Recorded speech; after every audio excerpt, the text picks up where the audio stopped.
कभी भी हम मार्केट जाते हैं तो विंडोज़, जब शॉपिंग विंडोज़ की बात करते हैं उसमें बहुत अच्छी अच्छी चीज़ें सजी हुई देखते हैं, और आपका बजट अगर नहीं भी होता तब भी उसे बाय करने की सोचते हैं, उसका बजट बना लेते हैं।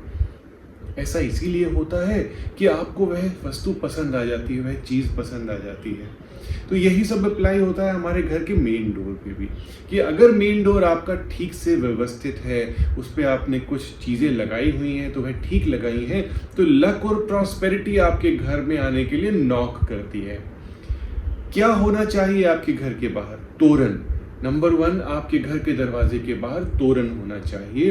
तोरण बहुत ही शुभ माना जाता है, और कहते हैं कि जिस दरवाजे के बाहर तोरण लगा हुआ होता है वहाँ खुशियाँ ही खुशियाँ आती हैं, ट्रबल्स और प्रॉब्लम्स आने से डरती हैं।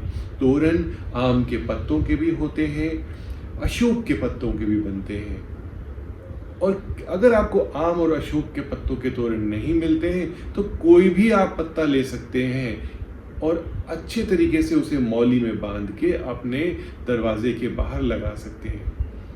आप कौड़ी का तोरण भी ले सकते हैं, कपड़े का तोरण भी बना सकते हैं। अब क्या नहीं लगाना है आपको दरवाजे के बाहर? नेल्स, कीले नहीं लगानी है। आपने देखा होगा कि आप दीपावली पर फूलों की लड़ियां लगाने के लिए कीले लगा देते हैं, नेल्स लगा देते हैं, और वह लड़ियां तो हट जाती हैं, फूल हट जाते हैं, लेकिन कीले वहीं की वहीं रह जाती हैं। ट्रबल्स, आपके घर में ट्रबल्स आने लगेंगी, प्रॉब्लम्स आने लगेंगी अगर आप बिना वजह कीलों को दरवाजे के बाहर लगा के रखेंगे। तो कील नहीं लगानी है आपने, लगाना भी है तो हुक लगा के रखिए, जो कि यू शेप में हुक होता है, सो डैट उसका जो पॉइंट है आपके दरवाजे के सामने की तरफ ना जाए और आपकी पॉजिटिव एनर्जी को पंचर ना करे। पॉजिटिव एनर्जी किससे आती है? क्या सिंबल लगाएं? पॉजिटिव एनर्जी के लिए सिंबल लगाना है स्वस्तिक। स्वस्तिक बहुत ही पावरफुल होता है, भगवान गणेश का प्रतीक होता है। मैक्सिमम घरों में मैंने देखा है कि भगवान गणेश की फोटो लगा दी जाती है। भगवान गणेश की फोटो लगाने से अच्छा है आप उनका चिन्ह लगाएं, स्वस्तिक लगाएं, जो 10 दिशाओं को बैलेंस करता है। वास्तु में कई बारी दिशाओं के अनुसार आपका मुख्य दरवाजा इतने शुभ दिशा में नहीं होता। अगर आप स्वस्तिक लगाते हैं तो मानिए मेरी बात, मेरा एक्सपीरियंस कहता है, बहुत बहुत सालों का और कई लाखों केसेस का एक्सपीरियंस कहता है कि स्वस्तिक लगाते ही वह दिशा बैलेंस होने लगती है। ऑर्गेनिक स्वस्तिक होना चाहिए, प्लास्टिक का स्वस्तिक नहीं होना चाहिए। आप अपने हाथों से, रोली से, चंदन से, हल्दी से स्वस्तिक बना सकते हैं। इसे कहते हैं ऑर्गेनिक स्वस्तिक, क्योंकि इसमें आपकी मन की पावर लग गई, आपने इसे मन से बनाया तो उसका रिजल्ट बहुत ही अच्छा आएगा। अब मैं आपको टाइम पे बता रहा हूं कि यहां पर दरवाजे के ऊपर, आसपास, अंदर और क्या नहीं लगाना।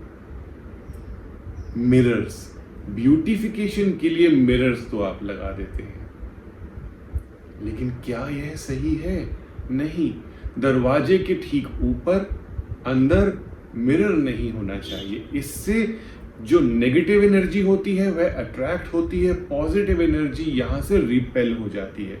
तो मिरर आपको बिल्कुल भी नहीं लगाना है। दरवाजे के ठीक सामने खुलते ही मिरर नहीं होना चाहिए, दरवाजे के ऊपर मिरर नहीं होना चाहिए।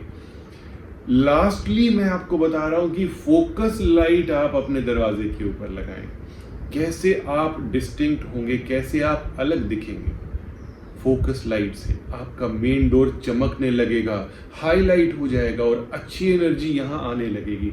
इमेजिन कीजिए कि आप एक स्टेज को देख रहे हैं और उस पे एक परफॉर्मर है, एक गाना गाने वाला, एक डांस करने वाला। आपने देखा होगा कि उसके ऊपर एक फोकस लाइट आती है, बाकी सब तरफ अंधेरा होता है।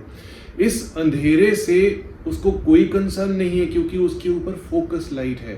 तो अगर आपके मेन डोर के ऊपर फोकस लाइट आती है तो आसपास के जो वास्तु डिफेक्ट्स होते हैं, आसपास की जो ट्रबल्स होती हैं, वह दूर हो जाती हैं। तो आप अपनी डेस्टिनी को स्ट्रांग बनाइए, मेन डोर को वास्तु के अनुसार बनाइए। Subscribe now for interesting and knowledgeable videos by Dr. Puneet Chawla